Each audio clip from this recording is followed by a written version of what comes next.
माननीय सदस्य श्री निशिकांत जी, आपका नोटिस मिला है और माननीय अध्यक्ष जी के विचाराधीन है। नियम 377 के अधीन मामले सभा पटल पर रखने के लिए अध्यक्ष द्वारा की जाने वाली घोषणा। माननीय सदस्यगण, जिन्हें आज नियम 377 के अधीन मामले उठाने की अनुमति दी गई है, वे व्यक्तिगत रूप से 20 मिनट के भीतर मामले को अनुमोदित पाठ सभा पटल पर प्रस्तुत कर सकते हैं।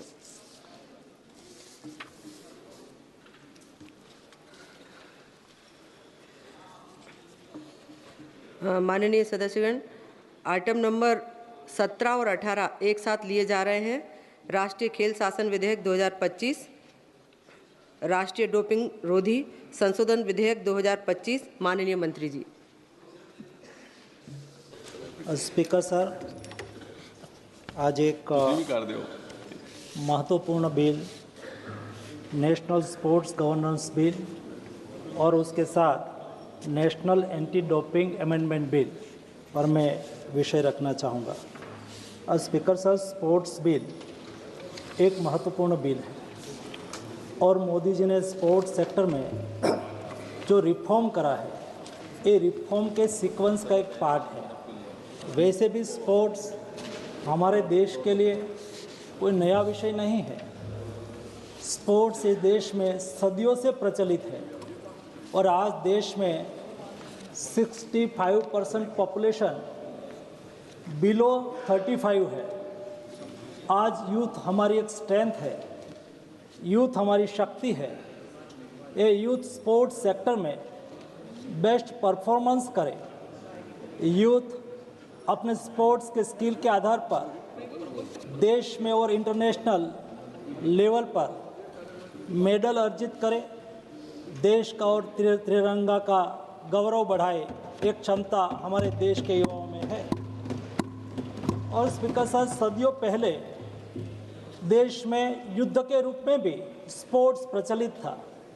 हमारे देश में गदा युद्ध, मल्ल युद्ध, आर्चरी यानी कि धनुर्विद्या, ये सब विषय में हमारी पारंगतता थी, लेकिन बाद में धीरे धीरे उपेक्षित होता रहा। आज़ादी के बाद स्पोर्ट्स सेक्टर पर जितना ध्यान देना चाहिए इतना ध्यान नहीं दिया गया और इतना बड़ा देश ओलंपिक्स गेम्स में या तो इंटरनेशनल प्लेटफॉर्म पर, इंटरनेशनल टूर्नामेंट में हम अच्छा परफॉर्मेंस नहीं कर पाए। स्पीकर सर, मुझे बताते हुए खुशी हो रही है कि प्रधानमंत्री मोदी जी ने 2014 से स्पोर्ट्स सेक्टर में रिफॉर्म चालू करा, बदलाव चालू करा और ये बदलाव की सीक्वेंस का एक part means sports governance bill है। प्रधानमंत्री जी ने देश में स्पोर्ट्स के लिए एक इकोसिस्टम तैयार हो, उसके लिए खेलो इंडिया की मूवमेंट चालू करी, फिट इंडिया की मूवमेंट चालू करी। आज देश में 1000 से अधिक डिस्ट्रिक्ट लेवल पर, एक डिस्ट्रिक्ट में 1 से अधिक स्थानों पर खेलो इंडिया सेंटर खुला हुआ है। वहाँ युवाओं को ट्रेनिंग मिल रही है, एथलीट को ट्रेनिंग मिल रही है और एथलीट अच्छी तरह से अपना परफॉर्मेंस करते आगे बढ़ रहे हैं। वैसे ही जो खिलाड़ी हमारे स्पोर्ट्स में अच्छा परफॉर्मेंस करता है, उसके लिए खर्च की व्यवस्था करना, उसके लिए अच्छी ट्रेनिंग मिले, उसके लिए नेशनल इंटरनेशनल खेलने के लिए अपॉर्चुनिटी मिले, उसको अच्छा कोच मिले, उसको अच्छा एक्सपोजर मिले, इसलिए टारगेटेड ओलंपिक्स पोडियम स्किल का भी व्यवस्था करी है ताकि हम अच्छे से अच्छे स्पोर्ट्समैन तैयार कर सके। यही सीक्वेंस का एक तीसरा पार्ट खेलो भारत नीति। आपने देखा होगा लास्ट 1 महीने पहले खेलो भारत नीति लॉन्च करी गई, कैबिनेट ने पारित करी। सारे देश में जो स्पोर्ट्स फेटर्निटी के साथ जुड़े हुए लोगों ने उसकी प्रशंसा करी और खेलो भारत नीति के तहत हम 10 साल और 25 साल यानी कि जब हम विकसित भारत बनने की दिशा में आगे बढ़ रहे, तब 25 साल तक हमारे देश के खेलों को कैसे आगे बढ़ाया जाएगा, स्पोर्ट्स साइंस को कैसे आगे बढ़ाया जाएगा, मेडल टैली को कैसे आगे बढ़ाया जाएगा, उसके लिए इकोसिस्टम कैसे होगी, इस विषय पर एक विजन डॉक्यूमेंट के रूप में खेलो भारत नीति आज सारे देश में उसकी बहुत अच्छी सराहना हो रही है। यही सीक्वेंस का एक पार्ट है sports governance bill. Sports governance bill के लिए कई बार प्रयास करा गया, भूतकाल में भी प्रयास हुआ और अभी वर्तमान समय में मोदी जी ने अच्छी बात कही है कि हमें इंटरनेशनल स्टैंडर्ड का, वर्ल्ड क्लास, बेस्ट एक्सलेंस के साथ हमारी तैयारी होनी चाहिए। और जब आने वाले दिनों में भारत ओलंपिक्स के लिए बिड करने जा रहे हैं, वैसी स्थिति में भारत में स्पोर्ट्स इकोसिस्टम रोबस्ट हो, दुरुस्त हो, पारदर्शी हो, अकाउंटेबिलिटी वाली हो, उस दिशा के प्रयास का ये महत्वपूर्ण कदम है। और जब ओलंपिक्स की बात आती है, स्पोर्ट्स की बात आती है, तब इंटरनेशनल सेक्टर भी उसके साथ जुड़ जाता है, ओलंपिक काउंसिल भी उसके साथ जुड़ जाती है। ओलंपिक चार्टर के मुताबिक देश में भी हमारी रीति नीति कार्यप्रणाली बने, ये बहुत आवश्यक होता है।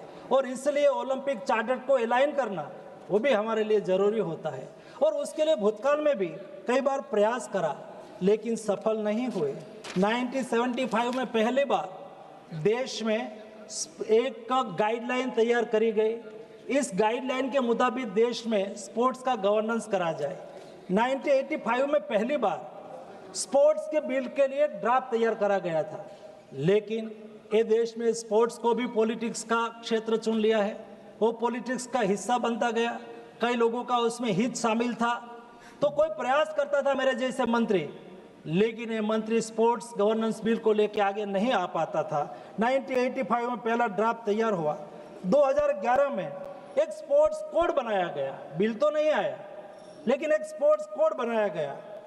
इस स्पोर्ट्स कोड के बाद 2011 में फिर से एक बार ड्राफ्ट स्पोर्ट्स बिल तैयार करा गया और 2011 में वो कैबिनेट तक पहुंचा था। लेकिन कैबिनेट तक पहुंचे उसके पहले ही उसके पर डिबेट हो गई, इंटरनल डिबेट हो गई, और उस वक्त की सरकार उसको कैबिनेट में भी नहीं ला पाई थी। और 2013 में अजय माकन जी स्पोर्ट्स मिनिस्टर हुआ करते थे। उन्होंने प्रयास करा, मेहनत करी, डिबेट करा, डिस्कशन करा, और उन्होंने वो समझा कि कैसा भी करके हमें स्पोर्ट्स गवर्नेंस बिल लाना चाहिए। स्पोर्ट्स के लिए, स्पोर्ट्स पर्सन के हित में, स्पोर्ट्स फेडरेशन के हित में, और गवर्नमेंट एक अच्छी तरह से, गवर्नमेंट, फेडरेशन, एथलीट सब साथ में मिलके देश में एक स्पोर्ट्स की इकोसिस्टम को तैयार कर सके, उस उद्देश्य के साथ उन्होंने प्रयास करा।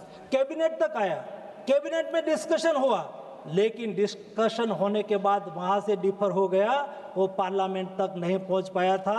स्पीकर सर, मुझे बताते हुए खुशी हो रही है, वर्तमान समय में मोदी गवर्नमेंट है। मोदी जी की इच्छा शक्ति के आधार पर मोदी जी ने तय करा कि रिफॉर्म सीक्वेंस में आना चाहिए। अभी स्पोर्ट्स गवर्नेंस बिल के बाद 10 साल का देश का स्पोर्ट्स का विजन और 2047, 10 साल में हमें दुनिया में 10वें क्रम तक पहुंचना है स्पोर्ट्स सेक्टर में। आने वाले 25 साल, यानी कि जब देश आज़ादी का शताब्दी वर्ष मनाता हो, तब हम दुनिया में 1 से 5वें क्रम में होना है। और ये लक्ष्य को हासिल करने के लिए इस सीक्वेंस रिफॉर्म के पार्ट के रूप में ये बिल आज आपके सामने लाया गया है। वर्तमान समय में जो स्थिति पैदा हुई है, आज छोटे छोटे विषय के लिए गुड गवर्नेंस का प्रयास कोई करता है, कोर्ट मैटर हो जाती है। देश में 350 से अधिक मामला कोर्ट में पड़ा हुआ है। स्पोर्ट्स फेडरेशन के इलेक्शन में, स्पोर्ट्स फेडरेशन की कार्यप्रणाली में पारदर्शिता का अभाव है, और कई ऐसे विषय है जो छोटी छोटी बात में स्पोर्ट्स को हित को प्रायोरिटी रखने के बजाय अपने हितों को आगे करते हैं। स्पोर्ट्स पीछे छूट जाता है और मेडल टैली में हम पीछे रह जाते हैं। हमारे महिला एथलीट को अच्छी तरह से पारदर्शिता से कंपटीशन में पार्टिसिपेशन करने का अवसर मिले, कोई जगह पे उसको परेशानी ना हो। हमारी महिला को फेडरेशन में भी प्रतिनिधित्व मिले, ताकि कोई फेडरेशन में एथलीट महिला को कोई दिक्कत हुई हो तो उसकी सुनवाई करने वाली भी हमारे यही फेडरेशन की एथिक कमेटी में बैठने वाली हमारी महिला हो। ये करना बहुत आवश्यक था। और ये बिल जब हमने तैयार करा, तब हमने डिटेल डिस्कशन करा, और ये डिस्कशन हमने सारे फेडरेशन के साथ करा, हमने सभी राज्यों के स्पोर्ट्स मिनिस्टर के साथ करा। जब हम बिल तैयार कर रहे थे, 1 साल तक लंबा डिस्कशन हुआ। हमने एथलीट के साथ बैठ के उसके ऊपर डिस्कस करा। हमने देश के कोच, जो रिनाउंड कोच है, उसके साथ मीटिंग करी, उसके साथ भी डिस्कशन करा। और इंटरनेशनल ओलंपिक्स काउंसिल यानी कि ओलंपिक्स काउंसिल के साथ एलाइन, उसके चार्टर को फॉलो करना था, तो उसके साथ भी हमने डिस्कशन करा। इंटरनेशनल फेडरेशन, उसके साथ भी हमने डिस्कशन करा। और अंत में मैंने 3-3.5 घंटे तक हाई कोर्ट और सुप्रीम कोर्ट में स्पोर्ट्स प्रैक्टिस करने वाले लॉयर के साथ भी डिस्कशन और डिबेट करी। और उनके बाद ये बिल को पब्लिक कंसल्टेशन के लिए भी रखा गया। 600 से अधिक पब्लिक कंसल्टेशन के दरमियान कमेंट आई। एक कमेंट का भी हमने अध्ययन करा और सारा डिबेट डिस्कशन करके एक रॉबस्ट बिल जो एथलीट के हित में हो, फेडरेशन के हित में हो, पारदर्शिता के हित में हो, फेडरेशन की स्वायत्ता बनी रहे, लेकिन भी गुड गवर्नेंस हो, उस उद्देश्य के साथ इस बिल आज सदन के सामने लाया हो।